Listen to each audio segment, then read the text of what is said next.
Donald ট্রাম্পের সহযোগিতায় বিশ্বকাপের প্রথম 2 ম্যাচে খেলার সুযোগ পেয়েছে রোনালদো। কথা কিন্তু সত্য।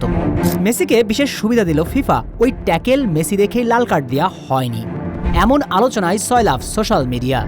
কিন্তু রোনালদোর তো বিশ্বকাপের প্রথম 2 ম্যাচ খেলারই কথা ছিল না। ফিফার বিশেষ সহায়তায় রোনালদো খেলার সুযোগ পেয়েছেন, তার বেলা মানে সব সমালোচনার ঝড় তাক করা মেসির দিকে। অথচ রোনালদো যে ফিফার জন্য বিশ্বকাপ খেলার সুযোগ পেল, তার বেলায় নিশ্চুপ কেন ওই নেটিজেনরা? চলুন 6 মাস আগে স্মৃতির ডিকশনারি থেকে একটু ঘুরে আসা যাক। 14 নভেম্বর বিশ্বকাপের বাছাই পর্বের ম্যাচ। সে ম্যাচে আয়ারল্যান্ডের দারাউশিয়ারকে কুনুই মেরে লাল কার্ড দেখেন রোনালদো।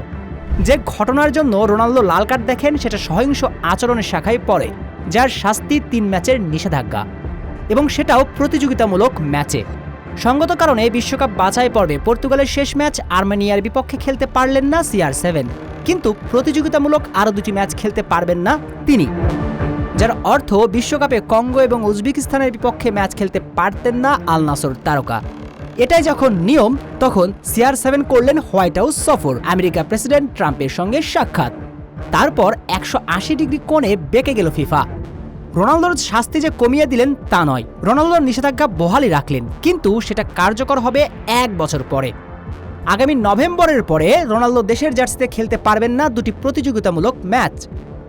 অথচ রোনালদোর বিশ্বকাপের প্রথম 2 ম্যাচ খেলতে পারার কথা নয়, কিন্তু ফিফা বিশেষ নিয়ম করে ঘোষণা দিলেন আল নাসর তারকার বাকি 2 ম্যাচের শাস্তি কার্যকর হবে 1 বছর পর, যার অর্থ রোনালদো পেলেন বিশ্বকাপের প্রথম 2 ম্যাচ খেলার সুযোগ।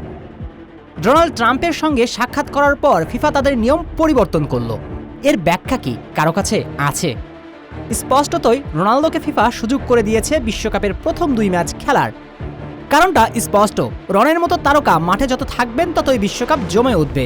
তাহলে মেসির বেলাতে ফিফা যদি একটু ছাড় দেয়, সমালোচনা করার সুযোগ কোথায়?